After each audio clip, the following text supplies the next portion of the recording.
Radio Publique Africaine.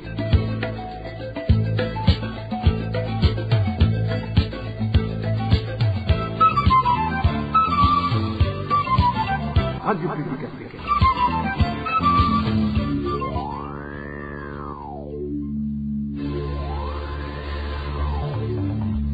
C'est le moment de suivre le journal parlé en français. À la présentation, Josiane Mouzanez. Au sommaire de cette édition, le CREDEJ alerte sur la montée fulgurante de violation de certains droits des enfants, en l'occurrence leur trafic. Investir dans la jeunesse, tel devrait être le but de tout pays qui se respecte. C'est en substance les propos du représentant du FINUAP au Burundi, en ce jour où le monde entier a célébré la Journée internationale de la population, une journée qui trouve au moins 2/3 de la population burundaise dans une pauvreté extrême, d'où la PARSEM exhorte l'ITEGA à prendre des mesures concrètes pour stimuler la production agricole.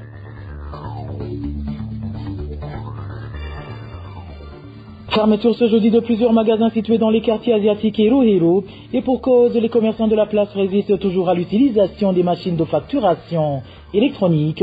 Voilà pour les grandes articulations. Bien le bonsoir chez vous, mesdames et messieurs. Tout de suite, le développement de ce titre.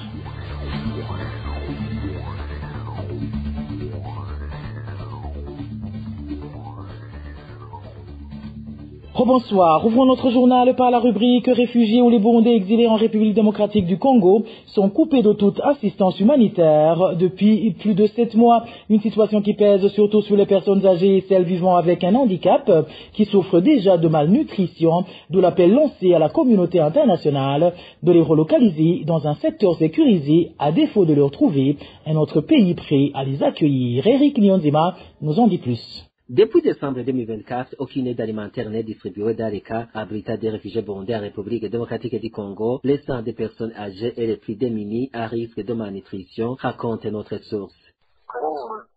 À cause de l'absence de l'assistance humanitaire depuis décembre 2024 et beaucoup plus d'assistance alimentaire qui nous permettait de recevoir de la nourriture, les personnes âgées, les handicapés, les jeunes filles et garçons, la plupart des vulnérables sont victimes de la malnutrition. En raison des problèmes de famine qui s'observent dans le cas de Lucenda, la situation s'empire. Ces conflits armés nous ont entraîné de graves problèmes. Imaginez un enfant de 11 ans qui pèse 10 kilos, un jeune garçon de 25 ans qui a 27 kilos, une femme de 23 ans enceinte de 5 mois qui pèse moins de 25 kilos. Ces réfugiés demandent à être relocalisés dans les zones les plus sécurisées ou dans d'autres pays. À ce sujet, nous lançons un appel à la communauté internationale et à notre pays d'accueil, la RTC, sur voir comment nous secourir ici dans le territoire de Fizi ou nous relocaliser vers un autre secteur sécurisé ou un autre pays capable de nous accueillir. Eric Nyonzima, retour au pays où Reporters sans frontières se dit toujours engagé jusqu'à la libération de notre collègue Sandra Muhoza. Sadibou Marang, directeur de RSF pour l'Afrique subsaharienne, précise que non seulement Sandra Muhoza n'aurait pas dû être emprisonnée, mais aujourd'hui elle devrait avoir été libérée en application du verdict de la Cour d'appel de Mukaza. Le directeur de RSF en Afrique subsaharienne demande aux autorités burundaises de libérer Muhoza pour redorer l'image de la justice burundaise. Suivez Sadibou Marang. Cela fait plus de 6 mois que le procès en première instance a eu lieu. Et après cela, il y a eu la cour d'appel. Et nous avons constaté que la cour d'appel s'est finalement déclarée incompétente pour se prononcer sur le jugement en première instance de Sandra Muhoza. Pour Reporters sans frontières, c'est une incompétence territoriale qui devrait normalement annuler de facto la condamnation de la journaliste, notamment en première instance, de même que le mandat d'arrêt. Malheureusement, Sandra Muhoza est toujours emprisonnée à la prison centrale de Pemba. Pour nous, donc, c'est sur la base d'un mandat d'arrêt qui est toujours illégal, comme l'a dit son avocat d'ailleurs. Ce qui est constant pour le cas de Sandra que nous, à Reporters sans frontières, nous n'allons jamais arrêter tant qu'elle ne sera pas libre. Pour nous, sa place n'est pas en prison, sa place devait être au sein de sa rédaction, et surtout aussi au sein de sa famille, de son époux et de ses enfants. Pour nous aussi, non seulement Sandra Muhoza n'aurait jamais dû être enfermée, mais elle ne devrait plus passer une seconde de plus. Et son maintien en détention se base sur des jugements et des documents qui sont invalidés par la justice. Et il appartient désormais aux autorités donc de faire en sorte que les conséquences de cette décision soient appliquées sans délai. Donc il est important de libérer cette journaliste-là pour ne pas donner l'impression au monde que nous sommes en face d'un procès inégal. Sandra Muhoza, journaliste du journal La Nova, est à son 454e jour de détention. Le 30 mai, la Cour d'appel de Mukaza s'est déclarée incompétente à traiter l'affaire de la journaliste Muhoza, une décision qui annule le jugement qui avait été rendu par la première juridiction, à savoir le tribunal de grande instance de Mukaza. De la justice, parlons sans transition droits de l'homme, où le Centre pour le renforcement de l'éducation et du développement de la jeunesse, CREDEJ en sigle, lance un appel pressant au gouvernement de promouvoir davantage les droits de l'enfant au Burundi. Cette organisation insiste sur les grossesses non désirées dont les auteurs ne sont pas poursuivis, le trafic humain des mineurs vers les pays étrangers, ainsi que les détentions arbitraires de jeunes enfants. Suivez à ce propos Félix Ndachaïsaba, il est le vice-président du CREDEJ. Le CREDEJ a documenté un phénomène rare et inquiétant de trafic d'enfants vers la Tanzanie. Nos recherches montrent que 153 enfants ont été victimes de trafic vers la Tanzanie au cours de ces 3 mois. La plupart de ces mineurs proviennent des provinces de Tana, Ruyigi, Gitega et Karusi. Et dans ce trimestre, le CREDEJ dispose également de données sur le viol des mineurs, les viols sexuels sur les mineurs entraînant des grossesses non désirées et des abandons scolaires sont en augmentation. Et nous avons documenté 8 cas de violences sexuelles sur les mineurs dans les provinces de Bujumbura, Rumonge et Gitega. Et aussi, les jeunes en conflit avec la loi sont détenus dans les centres spécialisés sans moyens adéquats ou suffisants pour l'encadrement. Le CREDEJ a recensé 160 cas de jeunes dans ces conditions dans les centres de Ruyigi, Rumonge et dans la prison de Ngozi. Le CREDEJ appelle le gouvernement du Burundi à une action immédiate pour garantir les droits humains, en particulier ceux d'enfants et de jeunes, d'améliorer les infrastructures éducatives et sanitaires et d'éviter les activités politiques dans les établissements scolaires, de protéger les enfants contre le trafic d'enfants et assurer une représentation adéquate des jeunes dans les sphères décisionnaires. Félix Ndachaïsaba, vice-président du CREDEJ. Et puis le président de la République devrait sortir de son silence et tranquilliser la population de la colline Gasarara, commune Nyabiraba, en province Bujumbura, après l'assassinat de 6 personnes accusées de sorcellerie.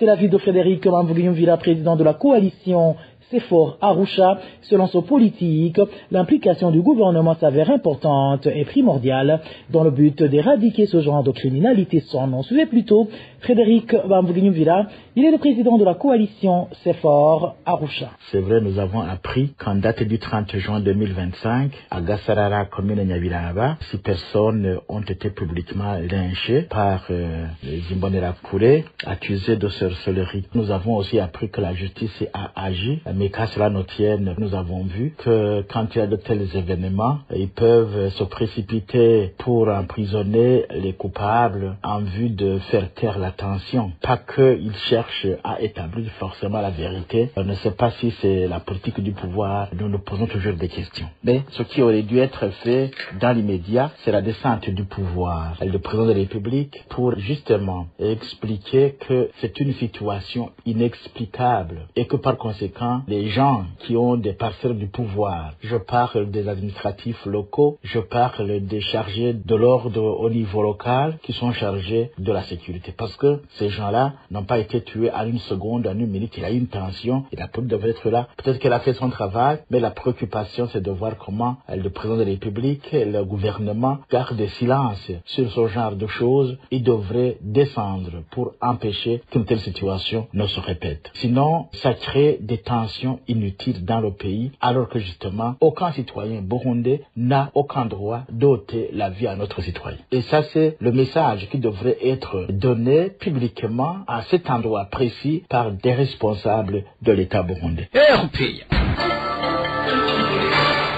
Parlons à présent santé. Aucune action n'a encore été menée pour sensibiliser la population à se protéger contre l'épidémie de la variole du singe, Mpox en sigle, qui a refait surface dans la capitale politique Gitega depuis 2 semaines. Certains habitants qui se sont entretenus avec la RPA indiquent que jusqu'à présent, aucun agent communautaire de santé n'est venu les sensibiliser. Suivez un de ces habitants de la ville de Gitega. Ici à la capitale politique Gitega, l'institution des agents communautaires existe. Mais en réalité, cette institution ne fait rien pour lutter contre la variole du singe. Aucun agent communautaire n'est venu pour faire des réunions de sensibilisation sur le Mpox. Nous avons entendu qu'ils ont même reçu du matériel de protection contre cette maladie, mais nous ne les avons jamais vus les porter. Si je parle des agents communautaires responsables dans les quartiers Magarama, Yoba, Nyabututsi, Mshasha, Nyabiharage, Nyabisindu, en bref, dans tous les quartiers, nous ne les avons jamais vus sensibiliser les habitants. S'ils faisaient leur travail correctement, les citoyens sauraient comment se protéger contre cette épidémie. Ils connaîtraient les symptômes d'Mpox et ils pourraient, dès l'apparition des symptômes, se diriger directement à l'hôpital. Cependant, il n'y a aucune activité de sensibilisation sur cette épidémie à Gitega. Les habitants de la capitale politique Gitega continuent de supplier les autorités du pays, en particulier le ministère de la Santé publique, afin qu'elles agissent dans l'immédiat pour empêcher la propagation de cette épidémie dans cette province. Je vous le disais en titre, le Fonds national des Nations Unies pour la population FINWAP en sigle indique que l'autonomisation de la jeunesse dans différents domaines du pays est plus essentielle pour un pays. C'est du moins les propos du représentant du FINWAP au Burundi en ce jour où le monde entier célèbre la journée internationale de la population. Selon le représentant du FINWAP, cette journée est une occasion de montrer les avantages et les biens d'investir dans la jeunesse pour un pays qui a déjà mis en place la politique de la population. De plus, pour lui, la jeunesse doit être libre dans ses choix. Suivez le représentant du FINWAP au Burundi. Le thème de cette journée, de la journée mondiale de la population de cette année, c'est autonomiser les jeunes afin de leur permettre de créer des familles qu'ils veulent dans un monde juste et rempli d'espoir. Je voudrais par ce canal évoquer 5 points principaux. Le premier point, c'est que la population burundaise, dont on a une idée beaucoup plus claire à l'issue du recensement général de la population, de l'habitat, de l'agriculture et de l'élevage qui s'est terminé en 2024, est estimée à 12,3 millions d'habitants. Et cette population est en majorité jeune et en grande partie féminine, avec plus de 52% de la population qui est de sexe féminin. Il faut savoir que les jeunes de moins de 15 ans représentent 45% de la population, ceux de moins de 18 ans 52% et ceux de moins de 25 ans représentent 64,2%. Cela démontre à quel point la population burundaise est jeune. La moitié de la population burundaise a moins de 17 ans. Et donc, si nous voulons transformer ensemble le Burundi, comme cela est clairement marqué dans la vision 2040 et 2060 que le pays s'est librement donné, il faut massivement investir dans les jeunes et leur permettre de devenir des adultes responsables qui contribuent de manière effective à l'économie du pays et permettre cette transformation structurelle que nous voulons. C'est dans ce cadre, le Fonds des Nations Unies pour la population estime qu'autonomiser les jeunes